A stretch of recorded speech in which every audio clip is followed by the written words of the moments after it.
Welcome, everyone, to another Saturday with Clear Mountain. And who here has not been in our Blodell original home before? Okay, so Clear Mountain, our first gathering was in Lincoln Park in West Seattle with 4 people. The next one was in Volunteer Park for quite a few months, with maybe 10 to 15, and at one point a eagle which attacked another bird over my head. That was interesting. Then we moved here, and St. Mark's has been our benefactor ever since in hosting us and allowing us to stay. And they actually lease us the space basically for free over in Skinner Auditorium, but this is the origin of that relationship. And for those who don't know, Longpur Sumedho, the senior-most Western disciple in our tradition, was an altar boy at St. Mark's when he was 11 years old. So we go all the way back. Those who don't know, the men's bathroom on that side, women's bathroom on that side. The doors, we're trying to, did we find a rock to keep them open? Yeah. Good, we found a rock. And yeah, just we'll navigate from here. Gary, do we have any announcements? Yes, actually 3. One is, excuse me, in gratitude to St. Mark's for making the space available to us every week, faithfully, even when we have to move it around. They really keep accommodating us. We have a Dhamma box out on the table, with the information table where you first walked in. For those who'd like to express gratitude for that, financially, that would be very useful to the cathedral. Second announcement, because we are here in a temporary space, when it comes time to pick up, we're going to have to be very quick because we have a deadline to get out of here, and then we'll have to cart things all the way back over to the gym. So all the help we can get is going to be very well received, gratefully received. Third thing, some of you already know that I have offered to conduct a Buddhist-centered or Buddhist-themed tour of the Seattle Chinese Garden in West Seattle. And now on our websites, there are charts for people who would like to sign up. There are 2 dates that we've put on there for the moment. They're both Saturdays. They're for right after we finish here. And we can carpool over to West Seattle to the garden, and I'll conduct those tours. But I know that not everybody can do that. And some people have already expressed that they'd like to and cannot do that on a Saturday. So I will gladly arrange for additional times and alternate times for others who cannot make that. So we can work it out so that anybody who's interested can make that tour. So. And it's not that Gary just really likes the gardens, he's also on the board, so just to clarify. He also likes them. My mom, thank you, Gary. And the links Gary was talking about are on our WhatsApp and our Discord group, so feel free to check those out if you want to tap into other offerings. Another announcement is twice a year, June and October, we have a 2-day retreat in Twist with both the Ajahns. This year it's June 7th and 8th. It's non-residential, but there are campfires and s'mores and Dhamma talk at night. And it's wonderful. It's 2 full days, and it's a lovely, lovely setting, and we get both the Ajahns June 7th and 8th. The information is on the website and the events, rotating events screen thing. And we posted them on WhatsApp and Discord 2 days ago, too, so they're there for people. Oh, thanks. Yeah. Thank you, Mom. Yeah, and I referenced on the Wednesday talk that someone asked if our community was going to the protests on sometime in April. I can't remember when, and I didn't know, but we were in Twisp, and we were all doing walking meditation at the retreat, and some guy pulled up in a truck and said, "Are you all part of a protest?" And I thought, you know, we kind of are. So if you want to come protest greed, hatred, and delusion, it's June 6th and June 7th. Talk to my mom or whatever, and it's just beautiful, all these kind of other events that are gathering around Clear Mountain. It's really beautiful to see. So we want to encourage people to continue to deepen this community in that way. Okay. So if people can turn to page 74 of the Amravati chanting book, we'll chant verses on the burden. If you're joining us on YouTube or Zoom, you can find the link in the chat. That's page 74. Oh, and I also just want to, people will notice the kind offerings of food people are bringing every week. And just, if you want to cultivate generosity and contribute, it's never mandatory at all, obviously, but it's a beautiful thing to kind of contribute to feeding this group together. So just consider it if you haven't gotten a chance to. Page 74. Handamayambara sutagatayo banamase Barahawe Panchakanda Baraharo Chapugalo Baradanang Dukang Loke Baranike Panang Sukang. The five aggregates indeed are burdens. The beast of burden, though his man, in this world to take up burdens is dukkha. Putting them down brings happiness. Niki pito agarum barang, anyang barang anadiya, samulang tanhang ubaya, nichato parinibuto. A heavy burden cast away, not taking on another load, with cry stilled one is released. And also just a big appreciation to everyone who got us over into this hall and moved all this stuff, and Bonnie for arranging it. So we'll meditate together for about 20 or 25 minutes.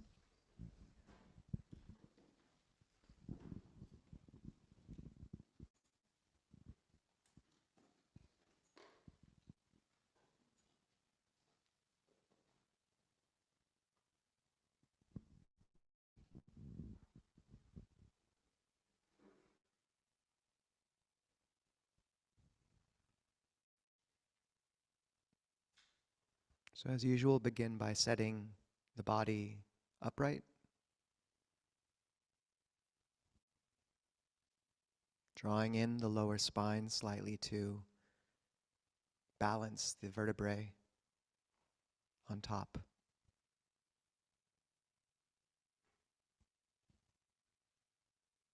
Imagining a string pulling up from the top of the head, elongating the spine upwards.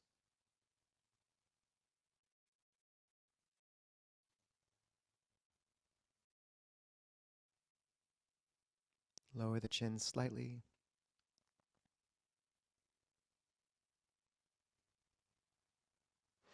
Notice and soften any tension in the eyes, the forehead,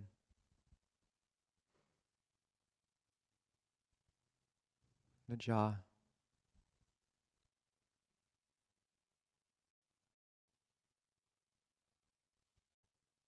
the belly.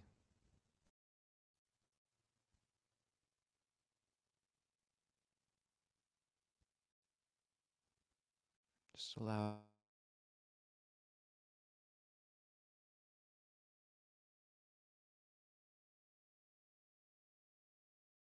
a moment to center and settle.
Now, if you're inclined, you can follow along in this meditation.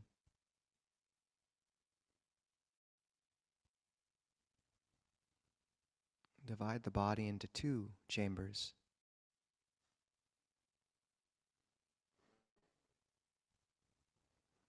One from the tip of the nose down all the way to the ground.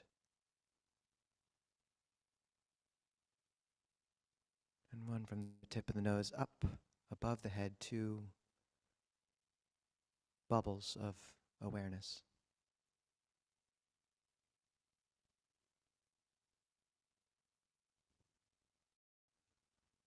Begin by breathing into that lower chamber.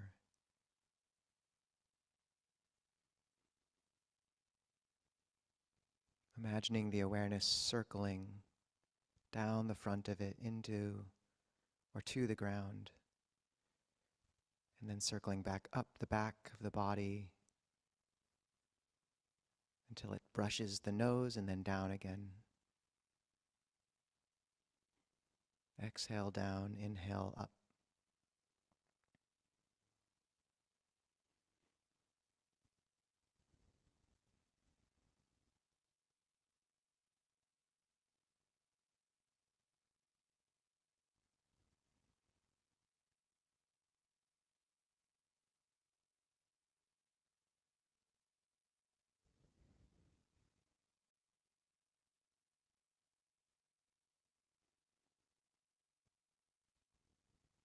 See if you can detect an earthy, nourishing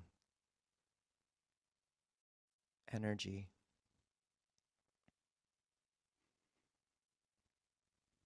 A sense of drawing nourishment up from the ground almost.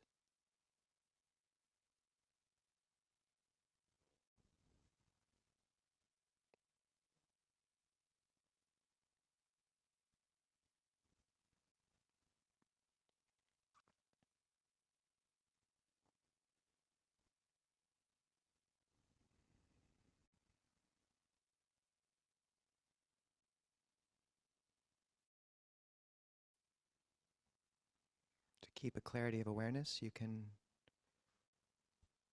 quietly count to 10 in the back of the mind. With each breath, 1, 2.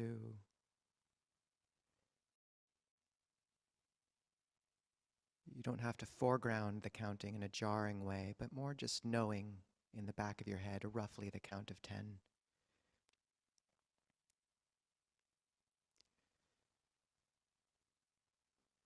And as you move through that count, you might find that the awareness slowly spirals up, narrower and narrower circles up towards that midpoint of the nose. And let it do that. Let it, those initially wide circuits, spiral into just that touch point of the breath at the tip of the nose.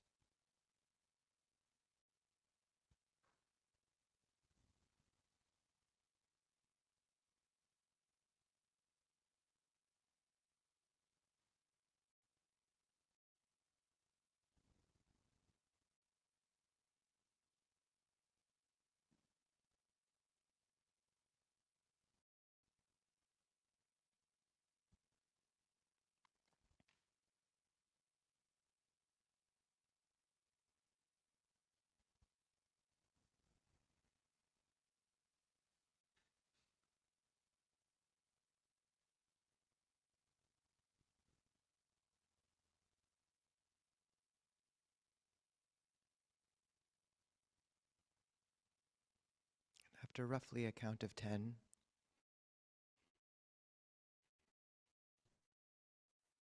the mind is spiraled right to that midpoint. Just let it stay at that exact point for another count of approximately 10.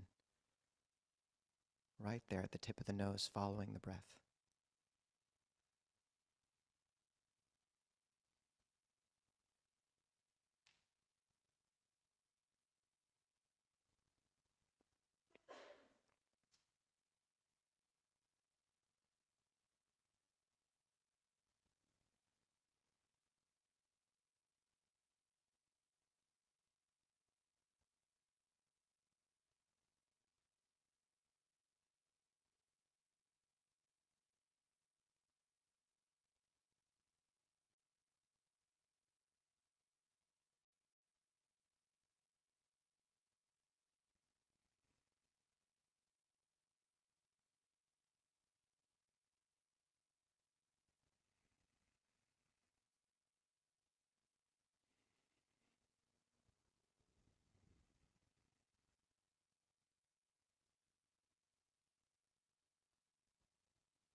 you might find is that narrow focus after time almost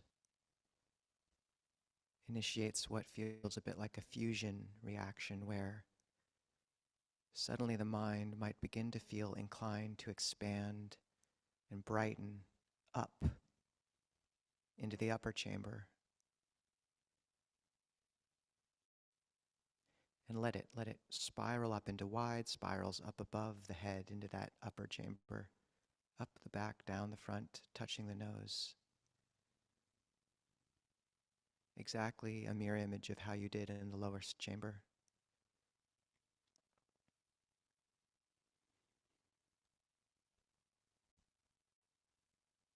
Only up here you might notice an energy of light, sweetness, open, freedom.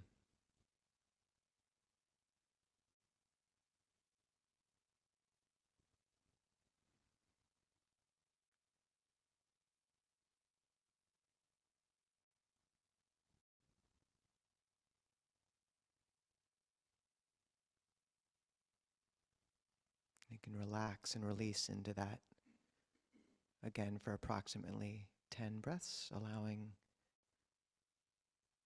although you can take longer, allowing awareness to slowly spiral in back to that center point, naturally.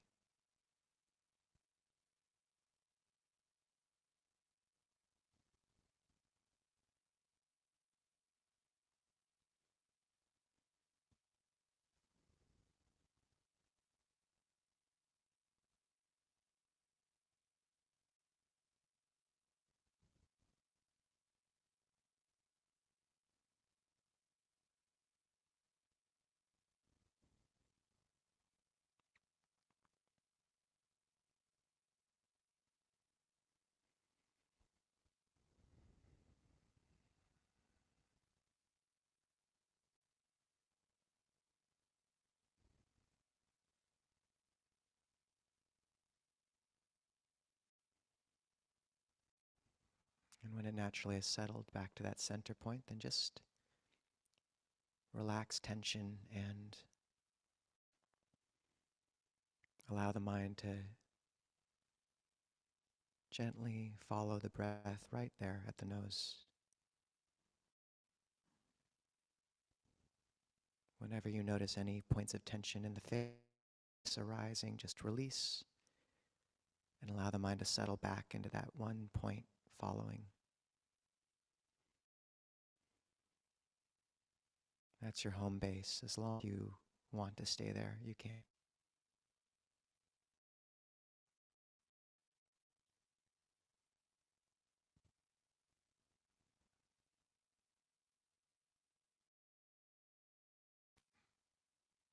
If the mind still feels restless, then just repeat. Going down into the lower chamber for a count of 10, grounding in that energy, allowing the wide spirals to narrow back to the center point, staying at the center for about the count of 10, and allowing that fusion reaction to occur and launch awareness up into the upper chamber in a wide spiral for about the count of 10 until it settles naturally back to your center, where you relax.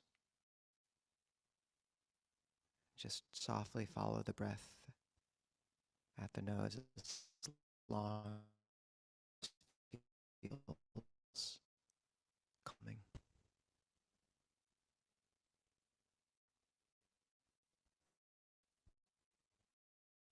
This approach balances the energies.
Now, in the last few minutes,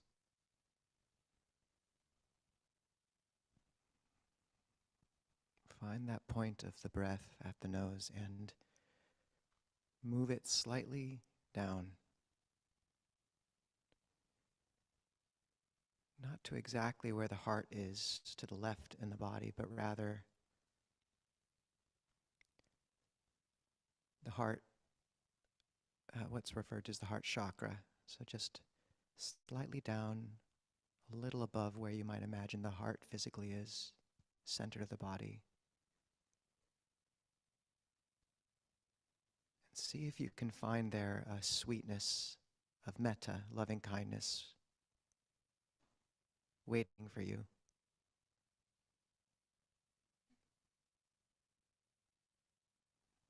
Not the bright, flashy metta that you might sometimes try to invoke, but a humble, sweet, intimate love. Right there, just waiting, and see if you can place your awareness there as you breathe, tasting that note of care.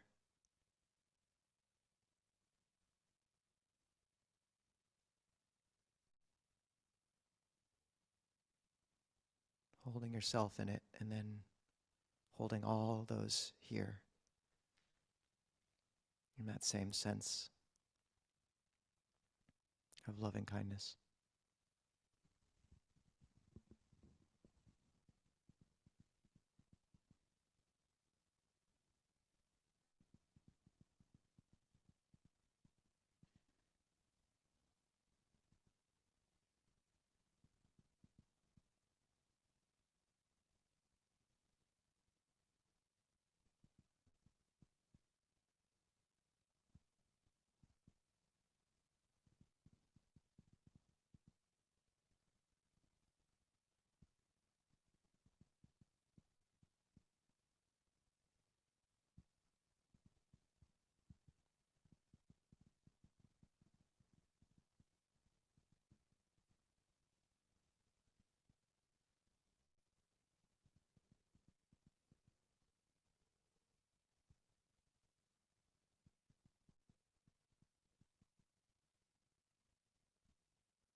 I will be requesting the Dhamma talk. If you would like to chant along with me, please feel free. It is on page 125. I will start by bowing 3 times.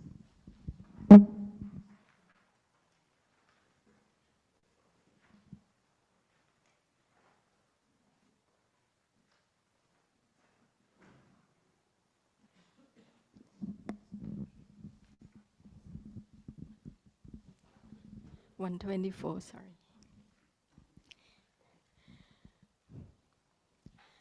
Brahma Jaloka Thipadi Sahambati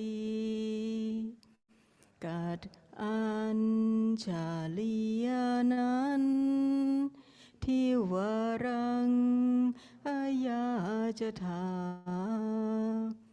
Santi Dhasatta Parashana Shatika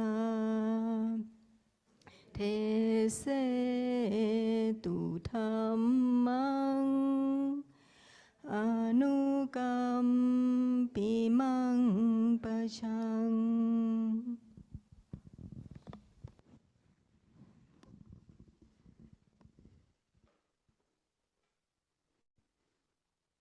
Namo tassa bhagavato arahato samma sambuddhassa. Namo tassa bhagavato arahato samma sambuddhassa. Namo tassa bhagavato arahato samma sambuddhassa. Buddhang dhammang sanghang namasami.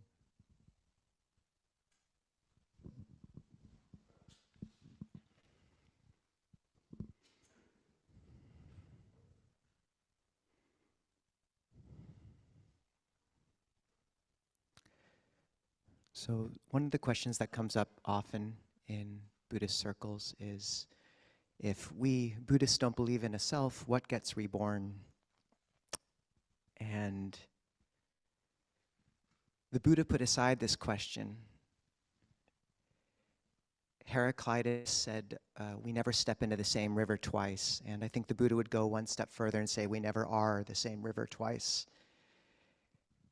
And you know, instead of having this image of this little homunculus which pops from one body and jumps down into another, or something like that, just imagining what happens when you move from a dream to another dream. Do you think, you know, you have some kernel of selfhood that moves, or is it rather that one dream ceases and another comes?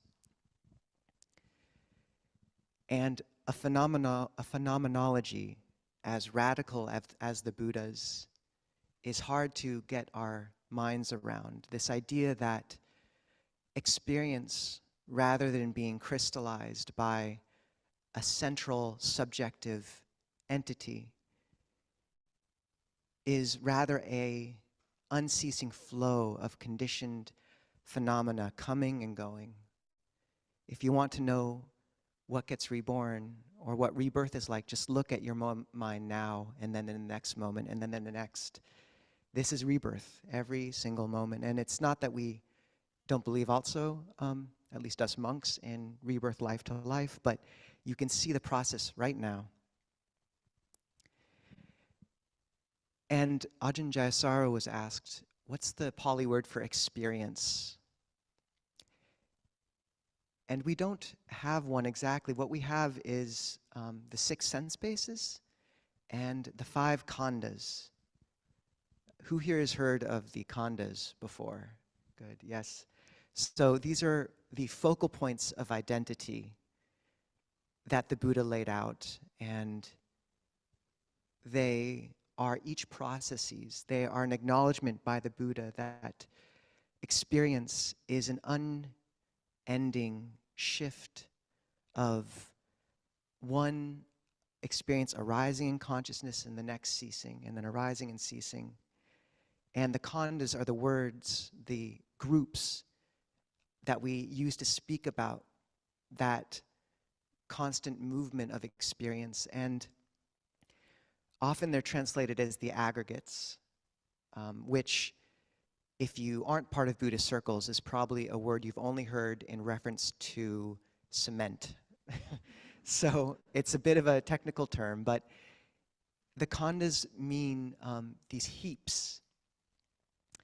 And this is how we take them. We find solidity in these 5 aggregates. There's form, the body. There's feeling, Vedana, pleasant, unpleasant, neutral. There's sanya, perception, how we label and recognize things in our mental experience. There's sankhara, mental activities or impulse, and vijnana, consciousness. And we think these things are solid, they feel solid, and we take them as a self. We reach into a liquid hoping to find a solid. And then, of course, they change.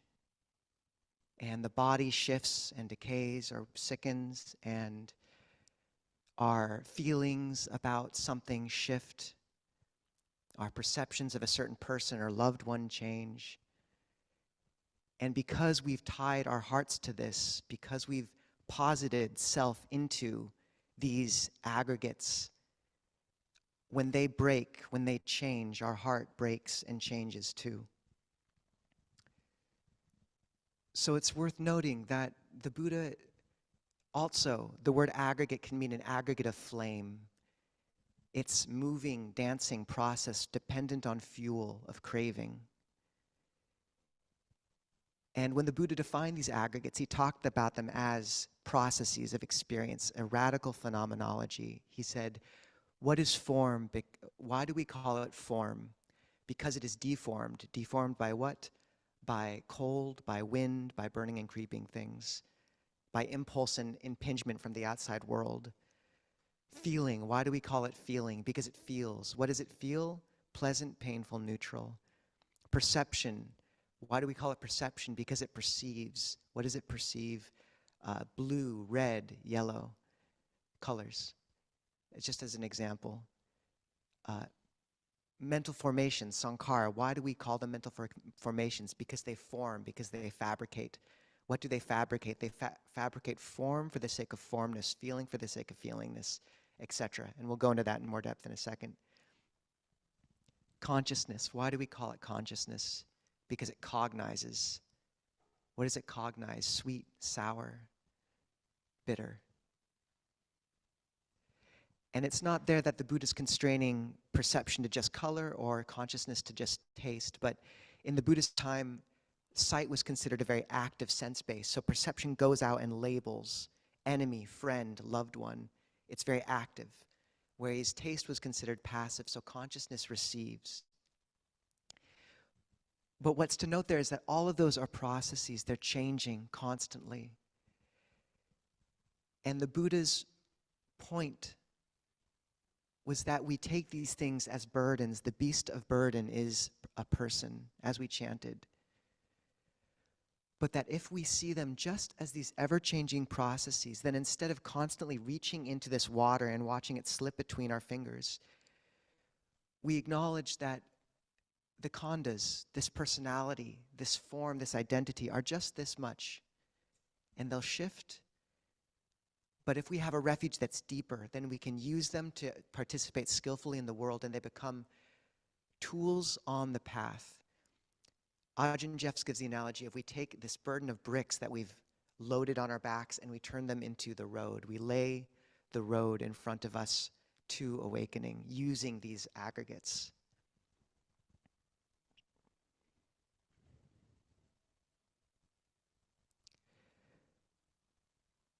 So the first form is the body. And one thing to note is that the first 4 of these, form, feeling, perception, mental formations, all are the building blocks of experience. And then the 5th, consciousness, is what holds and understands all those building blocks in context. The Buddha said that those first 4 lean up against consciousness like a bundle of reeds, and consciousness leans up against them. They're dependent. So we build our experience out of these blocks, and then we watch it fade again. And the body is just something we attach to so clearly. It's solid. And the Buddha really told us and instructed us to see through the solidity we attribute to the body, and just gaining a little bit of insight into the body just being this much. And one really wonderful way to do that is to, when the mind is calm, take a second just to consider that the body is made up of the same things as the world. Think of your bones and how they are calcium, no different than river stones around you, no different than the granite in the earth. It's just calcium. You can imagine your vertebrae as river pebbles lined up on one another. You can imagine the bones as coral. You can imagine the blood as seawater. It's the same salinity, more or less, in terms of your bodily liquids. And then you can imagine giving it all back. You can imagine the body fading again, and watch as the bones just disappear into, and you can imagine the body lying in a grove with ferns and a river by it, and just imagine the body fading into the earth over a few days, and then the water in the body, the blood, all this thing fading into the rainwater and the river, the heat dissipating into the surrounding trees and ferns, and the breath given back. You're only borrowing this body, and just acknowledging that and giving it back. And when the mind is calm, it will see that clearly. And Ajahn Lee was once asked by a disciple, he said, one of my friends said, look, you're a Buddhist. If I hit you, what's the problem? It's not your body anyways, right? And Ajahn Lee said, look, tell him you're borrowing it and you have to take good care of it. So to acknowledge that this dispels fear of death, it gives you a tool against lust, and it just gives you clarity. Some of the most key moments in someone's practice is when they, with a calm mind that can see clearly, the mind becomes strong by resting still in samadhi. The body becomes strong through movement and exercise. So as you gain this clarity and calm and bright, luminous heart through meditation, through practice, through just keeping ethics, sila, virtue, has this clarifying, healing, brightening effect on the chitta that you'll get to see.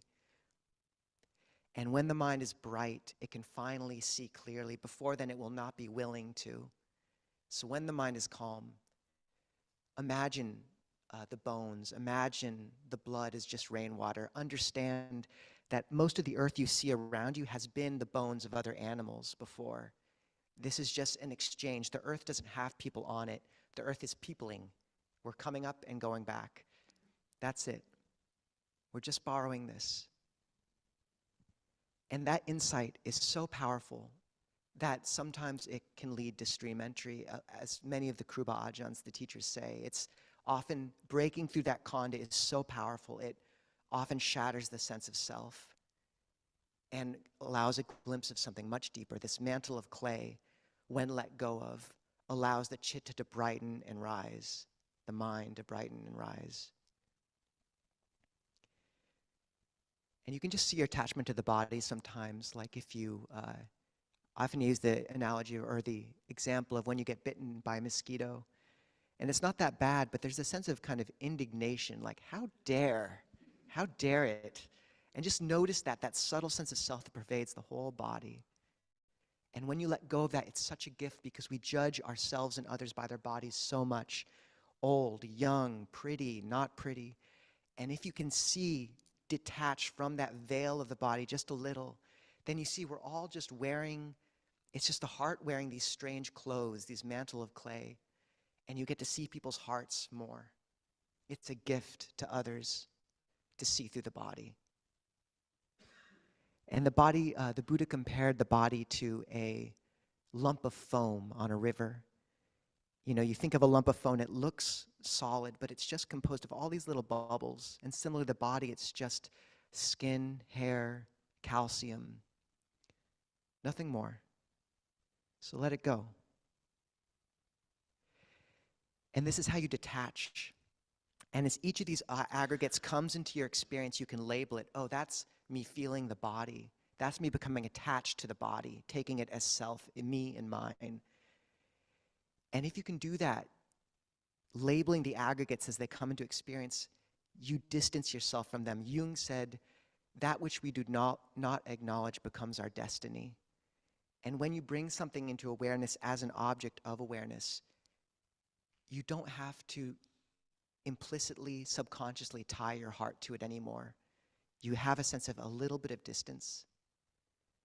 And that's what this does. And using the aggregate as a path factor as well, and understanding that using the body, the mindfulness of the body is such a powerful tool on this path.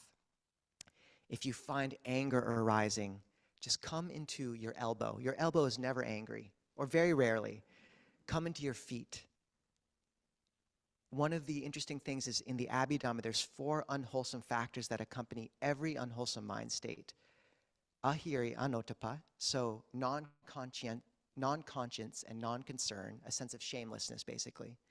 Ignorance and restlessness. And because those 4 are present in every negative mind state, it means that if you take away even one, the whole negative mind state falls apart. And often the weak link is restlessness. Because you notice when you're angry, the problem is often the sense of I have to get this out, I have to express it, I have to escape from this sense of claustrophobia. So if you just take that second and ground in the body, circulate the energy like we did this morning, ground and circulate into the ground. Imagine roots deep into the earth. Feed the energy back to the earth. Then the restlessness goes, and you can act skillfully and kindly and from love. The second aggregate is Vedana, feeling.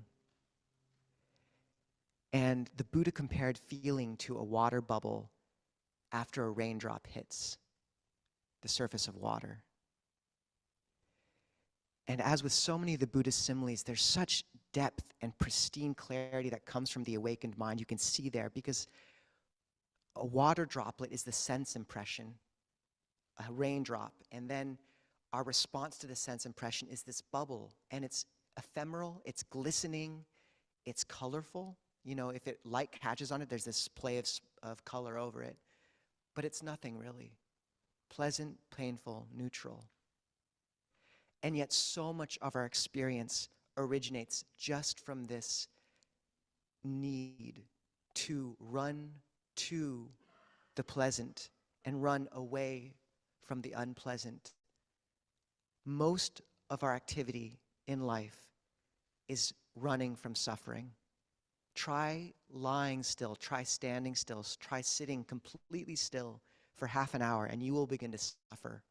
We're constantly moving, constantly trying to avoid it, and not just obviously in literal sense of the body, but new relationships, new angers, a new job, a new career, a new aspiration, always running.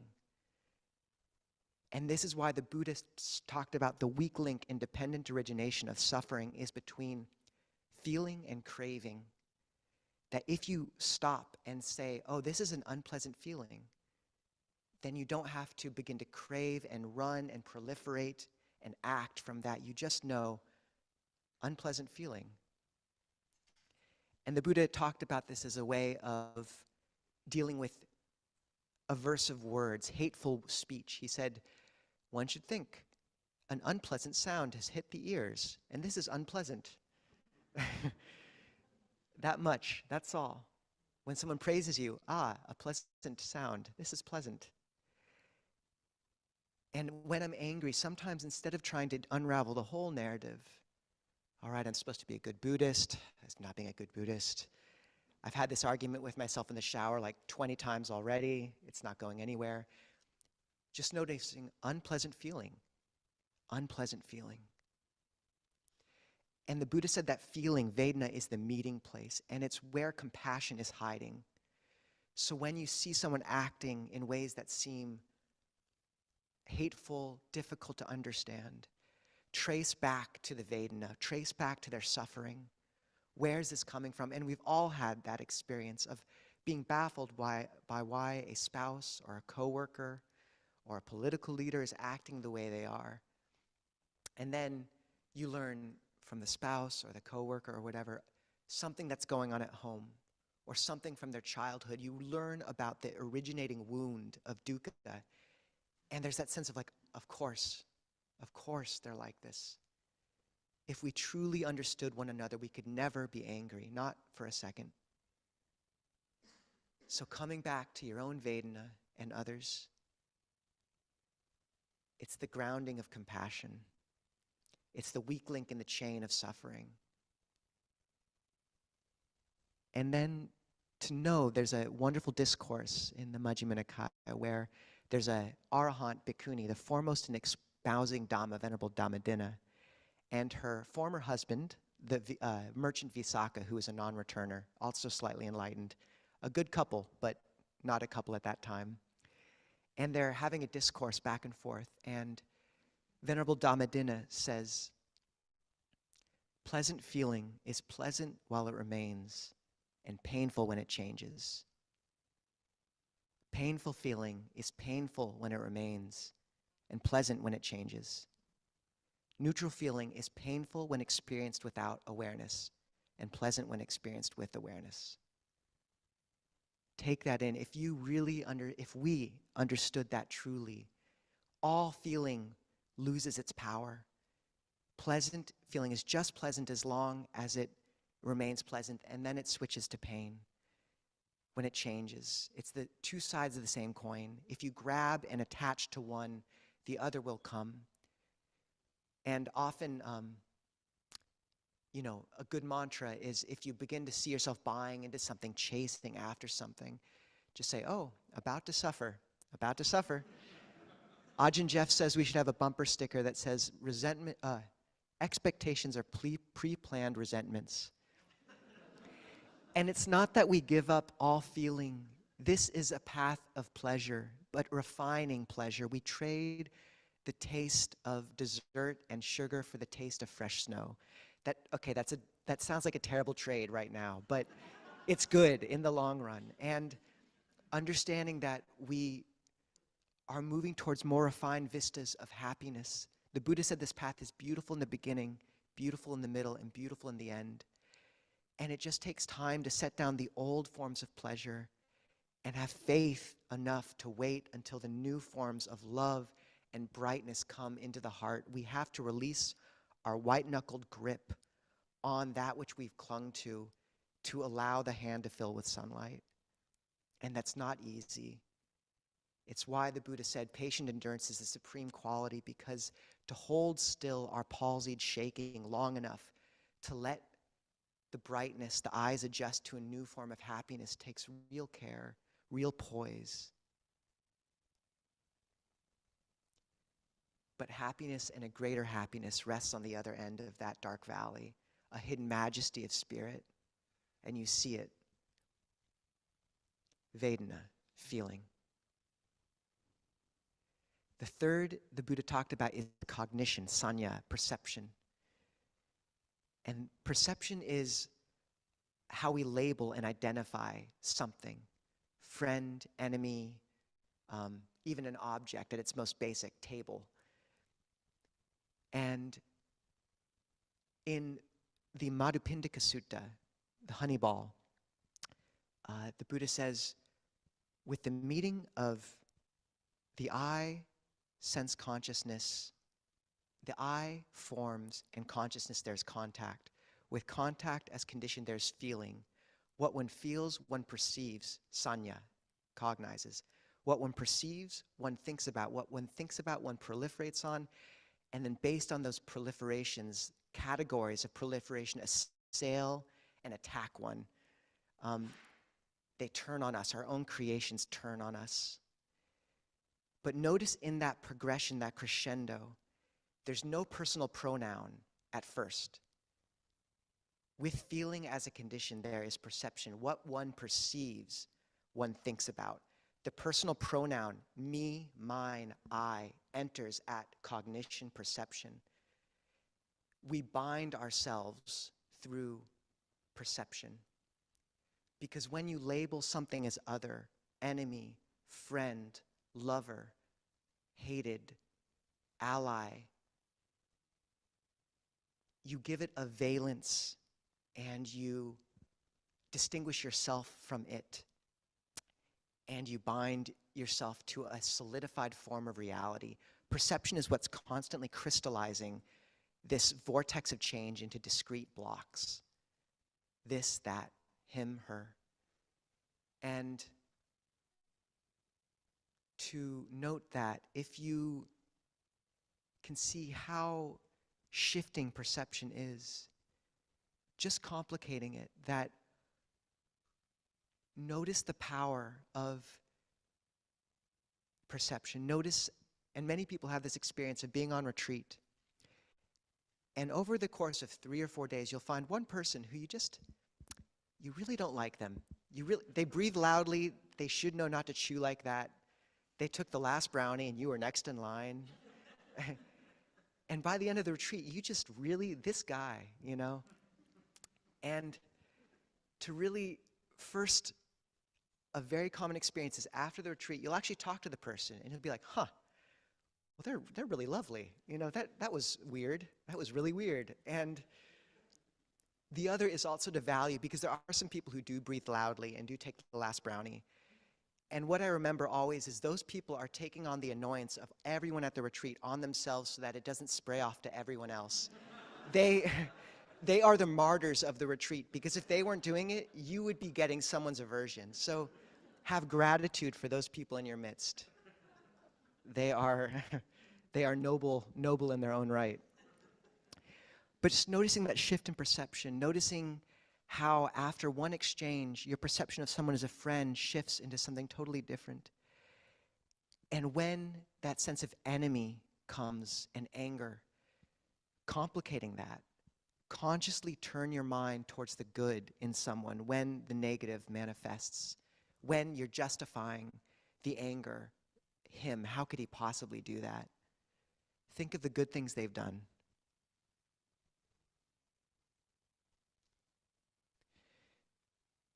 Some of you know this sutta, but it's just worth repeating. The Buddha's means of dispelling resentment. He said, when you encounter someone impure in speech and impure in body, you should approach them as a man in need of cloth would approach a piece of old cloth on the ground, and using his feet would tear off the clean cloth and leave the dirty one behind. Even so, and then pick up the clean cloth and walk on. Even so, one looks to the good. When you encounter someone with impure in body, but pure in speech, you should approach them like a man in need of water, thirsty, dying from thirst, would come across a pond covered in algae, and gently clearing the algae away, would cup the cool water to his hands and drink of that, slating his thirst, and then move on. Even so, one looks to the good. When you encounter someone impure in body, impure in speech, but with occasional moments of mindfulness, we're getting the bar pretty low here, you should approach them like a person dying of thirst would come across a hoof print filled with water, and bending their lips to the water so as to be careful to not stir up the silt, would drink carefully of that water and move on. Even so, one looks to the good. When you encounter someone impure in body, impure in speech, without occasional moments of clarity, you should look at them as a person sick, dying, wandering through the desert, and think, may they not come to misfortune, may they find safety. When you encounter someone pure in body, pure in speech, with mindfulness, you should look at them as a person dying of thirst would come to an oasis of water, a clean, limpid pool, and diving in, slating their thirst, would rest on the bank. Remembering the good. Hegel said that evil lies in the gaze that sees evil all around it. And especially with news cycles, I am astounded by how people can forget the bright garden we live in for the distant whisper of a serpent. Not that there aren't things to attend to, but how much people allow their worlds to be darkened by headlines when we're surrounded by such love. We can act, we can make change, we can go to things and vigils and protests if you need to, but don't you dare forget the world you live in as a blessing. It is your responsibility as a practitioner. You know, if you want to be a true doctor or nurse for the world, you don't want your doctor to come in and just be like, oh, this is really depressing, and I'm just depressed, you know, by your illness. This is terrible. Give me a second. You want your doctor to be kind of like upbeat, cheerful, be like, all right, this is a problem, we're going to address it. You don't want a sad nurse. You don't want a sad doctor. You do no one any favors by getting depressed. Stop it. This vague mantra of I need to stay informed, really examine that. How much do you have to be looking at the news to stay informed such that you can make a real difference? Don't allow your heart to be darkened as much as possible. You can make change, you can keep up to date as much as you need to, but perception and our perception of the world matters. Also, just another beautiful thing in that simile, notice that when the person cups the water to their mouth, the motion that in the Pali, it's called Anjali. It's cupping the water in the motion of respect. So being careful to approach those who we have difficult with deep, with a sense of care. And then when the person bends to touch the water in the hoof print with his lips, that's a full bow. Humility. Okay, and then Sankhara formations. And this is the most complicated. This is the fourth. The Buddha compared perception to a mirage. It looks like water, it looks substantive, but there's nothing there. And the Buddha compared the fourth, Sankhara, mental formations. And these are the act of concocting a mental program. The concoctor itself and the concoction, all of it. So what Sankhara does is it constellates all the other aggregates into a program that you run. So you see your boss walking down the hallway, and there's the bodily reaction of tightening in the chest.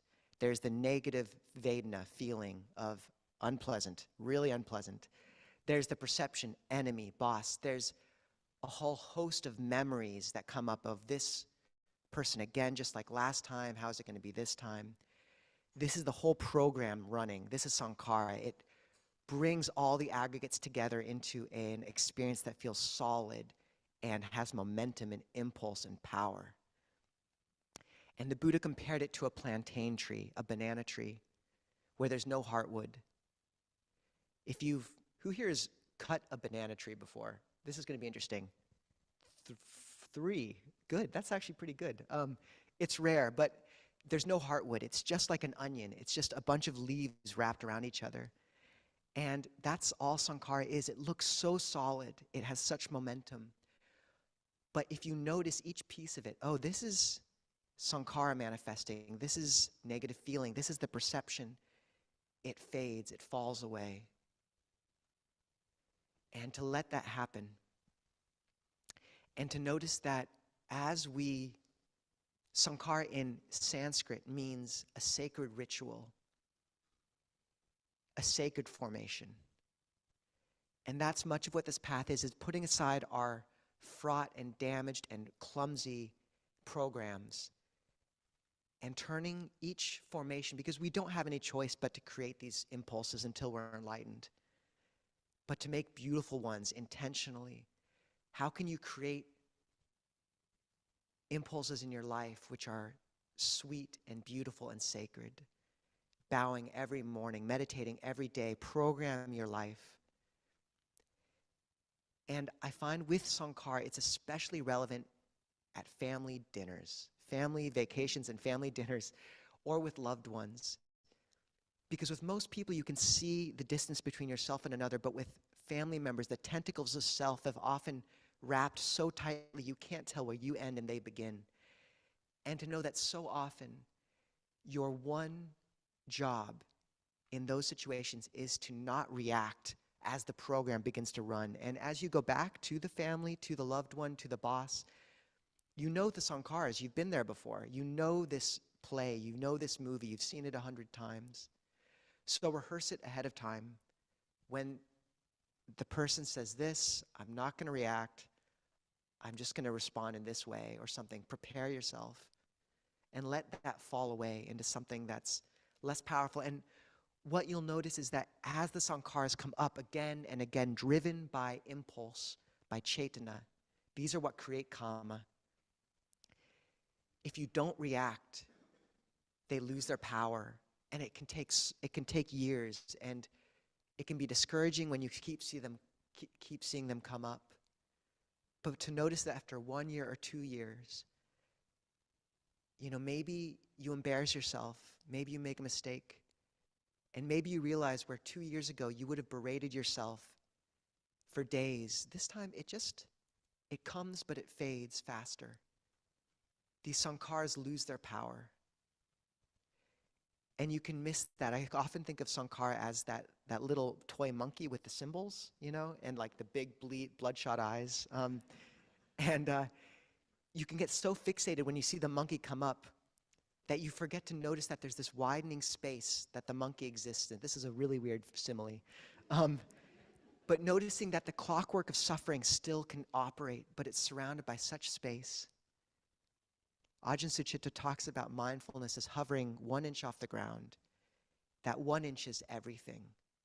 Just having 1 inch between your hand and what it used to grab onto as so tightly.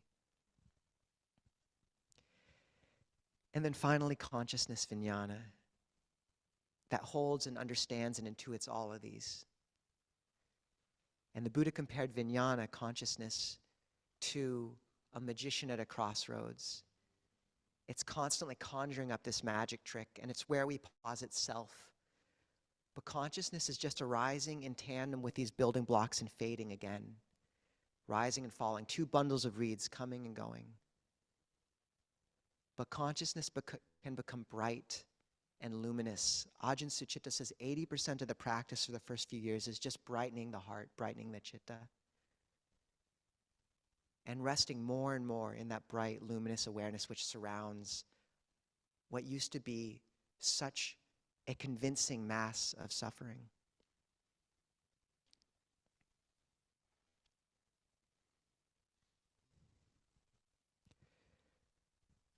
So these are the aggregates of identity.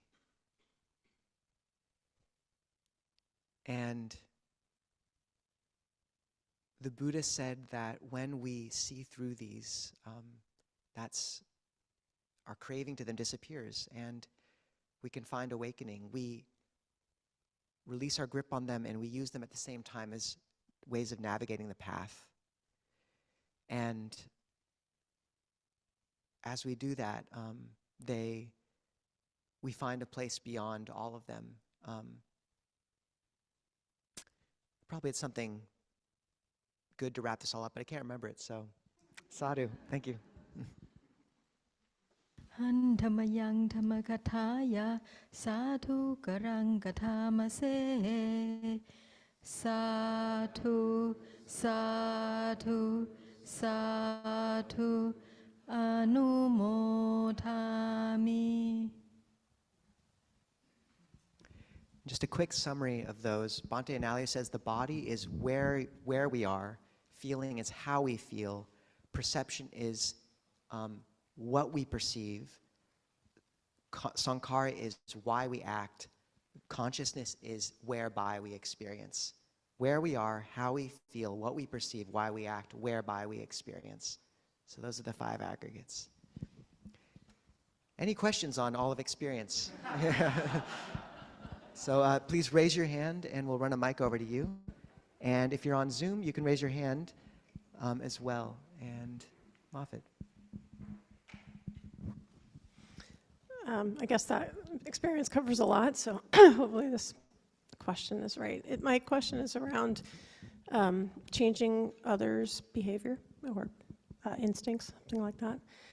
I have a 17-year-old teenager who's very much a teenager.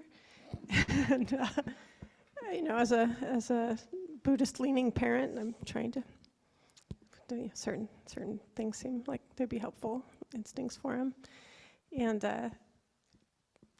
he's a sweet boy, but yesterday, him and his friends were shoplifting beer, and the cops got involved. And so just trying to figure out, when I get home, hopefully he'll be awake, and trying to figure out like what, it's not exactly a Buddhist question, but like, just one reflection is it's sort of interesting to me to feel the love that I have for him from that. Like, I want him to succeed. I want him to I care a lot. So that's kind of a pleasant feeling. So I guess without really having a distinct question, just is there a way to change behavior that over the long term, like as somebody who's in his life, that is a good goal, or is it just love him as he is and let it go? I don't know. I know you're not a parent, but I still want to ask. No, I haven't shoplifted beer either, so thanks. Thank you, Moffat. Yeah, acknowledging that I am not a parent, and I think others here might have better thoughts and hopefully can share with you. And on Wednesday, we have the Zooms, for maybe others can contribute and add it too. I would say, though, there's a few useful things.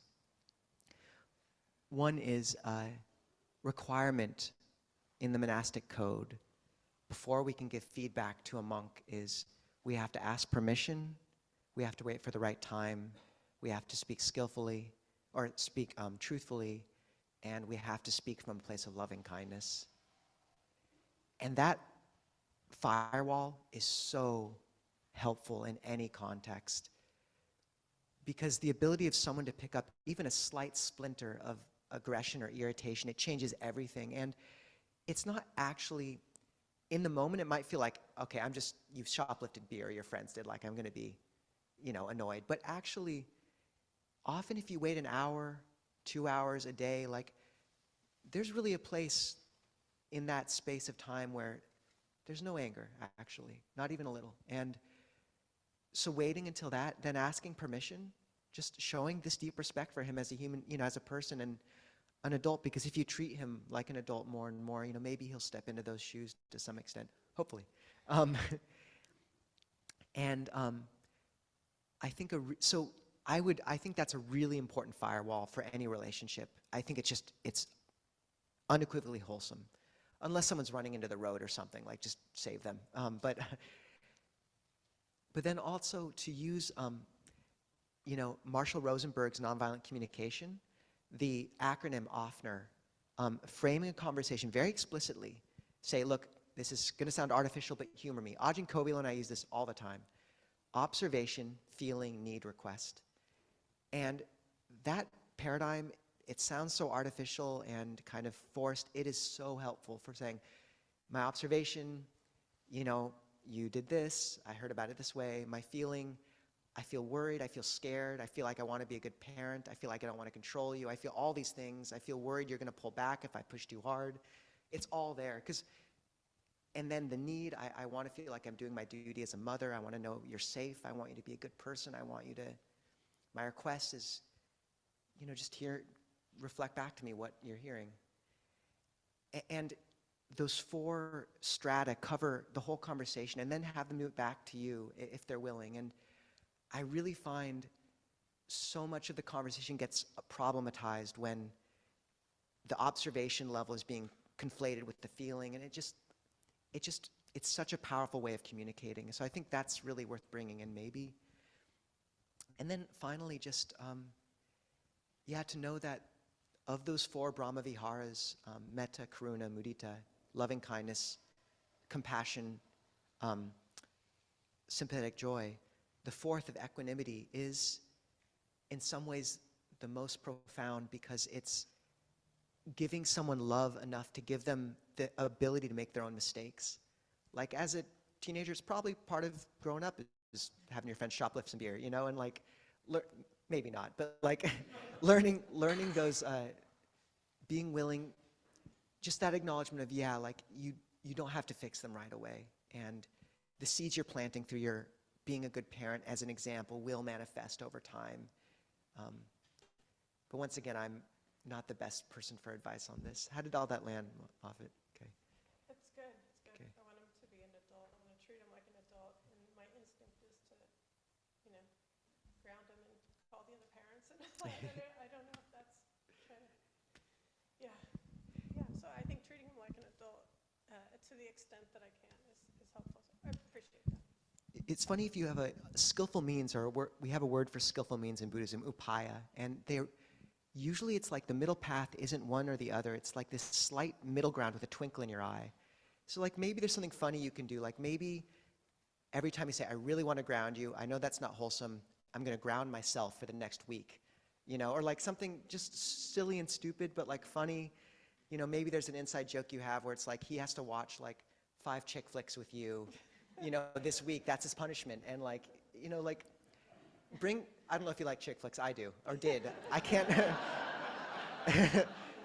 I can't watch them anymore. But just to say, like, a slight twinkle in the eye can be really good, so.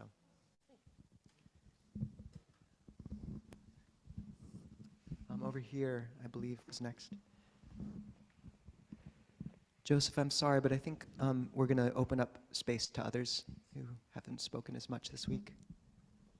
Hi, I wanted to ask about the words bright and luminous. I hear them a lot, but how do I know if my consciousness is being bright or luminous? What does it mean?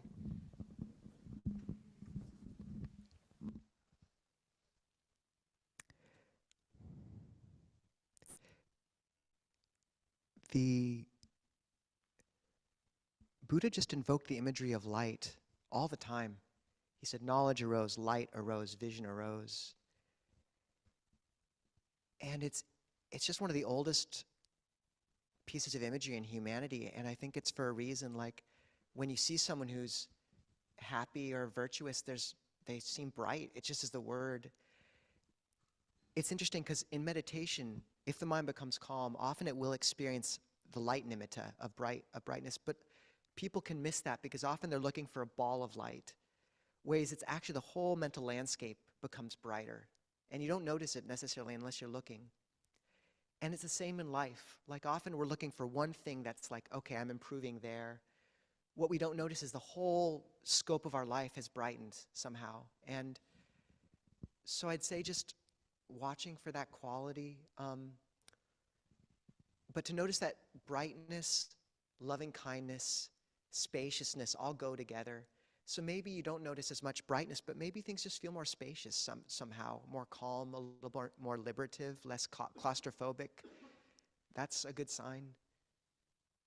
Yeah. And Ajahn Jayasara says a good metric of practice is less things make you suffer, more things make you happy. It's a good one. Yeah. Yeah, good.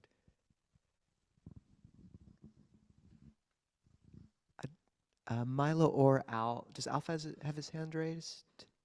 I want to take one Zoom question, but we can run it over to Milo too. Alf, go for it if you have your hand.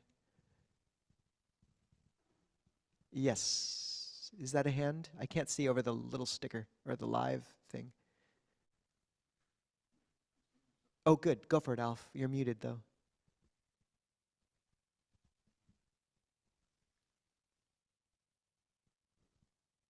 We'll go to Milo for a second until Alf can unmute. Milo. So this is kind of an abstract question, but bear with me. I've been sitting on it for a while, and you reminded me. We talk about anicca a lot, impermanence, and quite rightly. It seems to me there's something that might be an exception to that, and that's information. It might decay, but you can have multiple copies and check them against each other. And this is a trick that would be familiar to an oral tradition. You know, the Buddha's teachings are information that has survived for 2,500 years. The cells in our body come and go, but the information persists. There are many copies. They're checked against each other. And thinking about karma, it might not be a self, but it must be information in some form of what happened in a past life. And if it is manifested behaviorally, it must be inscribed in some way in our brains and our bodies.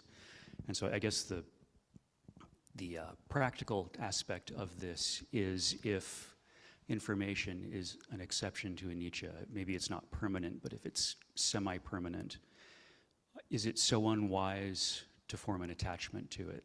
Like our minds and our bodies, if these could last longer, is it wrong to want that? And then also with the karma, might we not become attached to positive karma with the belief or the knowledge that it will survive us after death? Yeah, and I know they just discovered that information is preserved through black holes and Hawking radiation too, so it even transcends that. That was a recent discovery. Wow. Yeah, there you go. So don't get sucked into one anytime soon, Milo. There's a sutta where the Buddha gives 3 counterparts to the tilakkhana, anicca, anatta, dukkha. He says, whether or not a tathagata arises in the world or doesn't arise in the world, this element persists. That is the stability of Dhamma, the not otherwiseness of Dhamma, dependent origination, or that conditionality. Tatata, avitatata, ananyatata, idapachayata. And what he's pointing there is exactly the flow of conditions, how things lead to one another, how they condition one another is, it persists. It's the law. So an information as a discrete element, unchanging, which is what the Buddha is pushing back against, that doesn't persist. Milo as he is at this moment does not exist into the future. But a continuity of conditions affecting each other, moving on, does. And that's natural law. That's what the Buddha talked about. And there's a huge strength in that. Because in that phrase, the Buddha says, ta-ta-ta, thusness of Dhamma. And the epithet the Buddha used for himself, tathagata, means the thus come or thus gone. And in that phrase, ta-ta-ta, he's pointing to something so basic, it's almost beyond words. It's grounding, ta-ta-ta, the drum of the deathless. And when you really see how something came to be, you see, oh, this person's like this because their childhood was like this. Or even, oh, I'm grumpy because I didn't eat enough. There's a sense that the heart is like, oh, it grounds in that. There's a stability. And that's amazing, So that conditionality moves on. The law of karma continues. The law of conditionality continues. And as to becoming attached to good karma, yeah, we want to create good karma. And then you hold it lightly, but you try to create it because good karma is happiness. The Buddha said, don't underestimate merit. Merit is happiness. So, yeah, you want to hold it lightly, but this is a path of increasing good karma as you let go at the same time. So, Thank you. yeah, thank you, Milo. Alf, I think let's do it. We have. Okay. Can you guys hear me? Yeah, it's good. Okay. So what exactly reincarnates? In the 2 minutes that you have. Well played, Alf. Well played. So, so this is this question. Some of you will have heard this answer. It assumes karma is in the context of self. So we have this little self that moves along, and karma kind of carries it. Whereas in Buddhism, it's backwards. It's the self occurs in the context of karma. You have these conditions flowing of karma, and one of those patterns is the feeling of self. As to what carries that thing from life to life, once again, you can kind of, you don't have to imagine a little homunculus jumping from one to the other. When a dream ceases, just a new dream arises. Or you can think of how back in, the 1900s, they were so convinced that light had to travel through a substrate that they invented the whole concept of ether. There's an ether that light travels through, but light just travels. It just does, And so I would say the Buddha didn't get into the metaphysics of exactly what material, whatever you want to call it, is carrying things from life to life. What he said was, just as a burning house would flame from one burning house would leap on the wind to a new house and catch it on fire, even so craving is what carries from life to life. You know, it's not like you have the flame from one house, like walk over, get the flame from the other, like walk back over to the new house. So I'd say there's so many questions the Buddha just put aside, and this is one of them. He, when asked, like, what is it that reincarnates? He said, look, put aside that question. There's just dependent origination. This is how suffering arises and ceases. And one of the most amazing parts of the Buddha as a teacher is his restraint, because people constantly pushed him for what was the beginning of the cosmos, you know, all this stuff. And he said, look, if you wait to solve the problem of suffering until you have all those answers, you'll never finish. It's like a person shot by an arrow, refusing to have the arrow taken out until they know the name of the person that shot them, their caste, what like poison was used. He said, just take out the arrow, that's it. And that's an amazing, amazing piece of restraint, because the West didn't have that restraint. For about 2,400 years, our philosophy has been circling around rabbit holes. I mean, Kant, Heidegger, Nietzsche, they're fun to read, but really, like, the Buddha was a whole nother level. So, yeah. Thank you, Alf. When people get, like, if ever of these seem like putting aside questions in an unfair way, I really think referring to quantum mechanics is useful in the sense of, like, how little we're able to understand what actually happens in reality. Like, to have that humility of, like, we don't know exactly how these things work, but we have no idea how a photon is both a particle and a wave at the same time either. Like, this human logic can only encompass so much. Okay. So, if people have other questions, we have Wednesday evening live streams, and we can always kind of speak during those Zoom sessions more. But I think what we'll do is finish with the blessing braid. So this is just a chance to read out some names of people we want to hold in our hearts. And Kirk, you can do so. Angela Heidi in Lowestoft, UK, to support physical and mental health and prosperity from the sun. Lee Heidi, Northwich, UK, to support health, wisdom, a good sale of the home so I can undertake a trip in Dhamma and undertake a career change before health fails myself. Tamara Rampli, Jackie Castledine, and Linda Bloomfield, UK, to support health, wisdom, kindness, peace, and prosperity. Close friend to all. Orin, just born, please spread metta for a life of grace and kindness. Simon, Kyle, and Ajan Nisabo. Francesca, plans to start chemo. Trenton, direct report. Earthquake victims of Burma and Thailand, please spread metta. Kemasiri. KT Larson, in hospital after fall, please send wishes for a speedy recovery. Cheryl. Thank you, Kirk. I'll add Aiden. It's Jack's new baby boy. Jack was my high school friend. If you want to know the other stories, he's the guy. Do we have other names to bring into the space?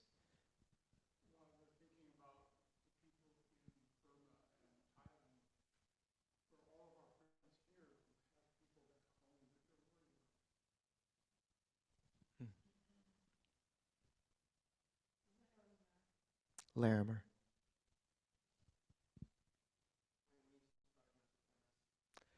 Niece diagnosed with MS. Ellen.